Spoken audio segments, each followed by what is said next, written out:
Hello दोस्तों, आपके अपने YouTube चैनल अंधकार से प्रकाश की ओर में आपका हार्दिक स्वागत है, अभिनंदन है। दोस्तों, आज की कहानी हमारी सच्ची घटना पर आधारित है। आजकल हम देख रहे हैं कोरोना काल में लोगों की नौकरियां जाती रही हैं। लोग हाफ सैलरी पर काम करने के लिए तैयार हो गए हैं। जो कर रहे हैं उनको हाफ सैलरी मिल रही है, लेकिन क्या करें, वो छोड़ भी नहीं सकते क्योंकि उस पे उनकी जीविका निर्भर है। परिवार का भरण पोषण उसी सैलरी से ही उनका होता है, तो चाहे पूरी नहीं तो आधी ही सही आ तो रही है। इस संतुष्टि के साथ वो अपना जीवन यापन कर रहे हैं और इस कोरोना काल से जूझ रहे हैं। तो दोस्तों, ऐसी ही आज की कहानी है एक ऐसे इंसान की जो शोरूम का मालिक है, लेकिन उसके पास भी 4 वर्कर हैं जिनको वो सैलरी किस प्रकार से देता है। अब आइए जानते हैं इस कहानी के माध्यम से। बड़ी बेचैनी से रात कटी उसकी। वह मुश्किल सुबह एक रोटी खाकर घर से अपने शोरूम के लिए निकला। आज किसी के पेट पर पहली बार लात मारने जा रहा हूँ,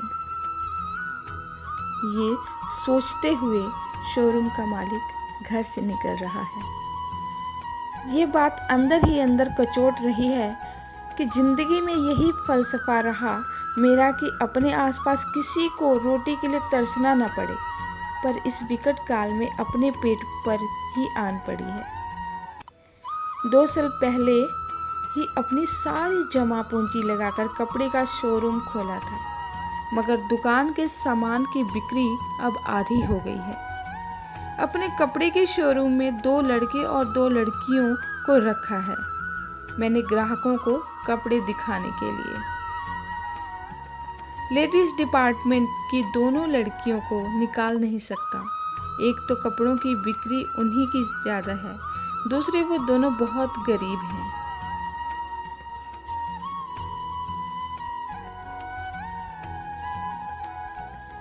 दो लड़कों में से एक पुराना है और वो घर में इकलौता कमाने वाला।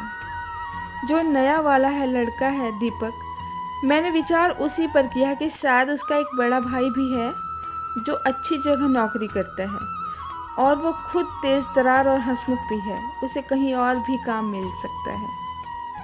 इन 7 महीनों में मैं बिल्कुल टूट चुका हूँ। स्थिति को देखते हुए एक वर्कर कम करना मेरी मजबूरी है। यही सब सोचता दुकान पर पहुंचा। चारों आ चुके थे।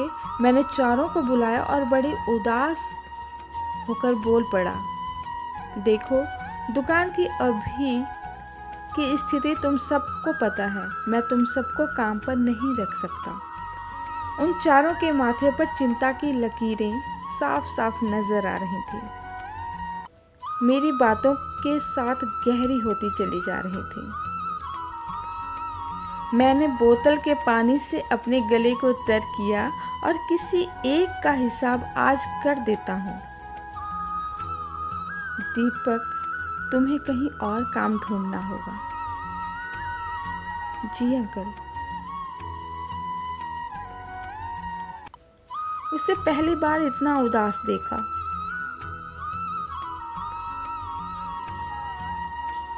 बाकियों के चेहरे पर कोई खास प्रसन्नता नहीं थी।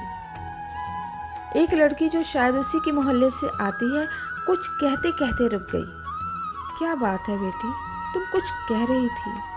अंकल जी, इसके भाई का भी काम कुछ 1 महीने पहले छूट गया है। इसकी मम्मी बीमार रहती है। नजर दीपक के चेहरे पर गई।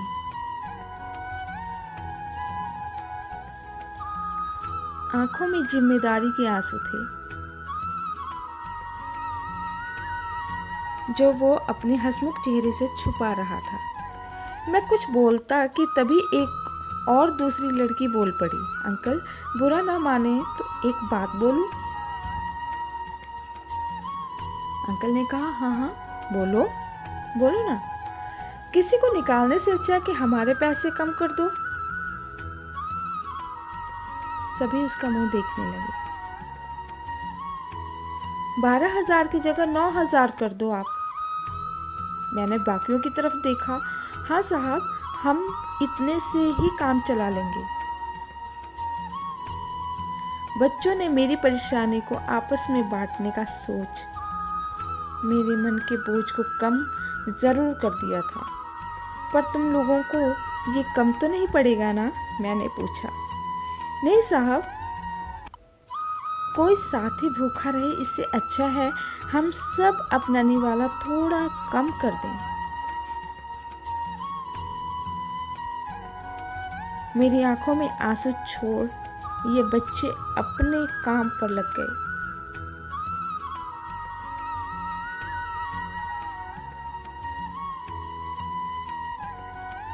मेरी नज़रों में मुझसे कहीं ज़्यादा बड़े बनकर। तो दोस्तों, कैसी लगी आपको ये कहानी? आशा करती हूँ ये कहानी ऐसे है जो सच्ची घटना पर आधारित है, इसने ज़रूर आपके दिल को छुआ होगा। अगर दिल को छुआ है तो इस कहानी को अपने दोस्तों के साथ ज़रूर शेयर कीजिएगा। धन्यवाद।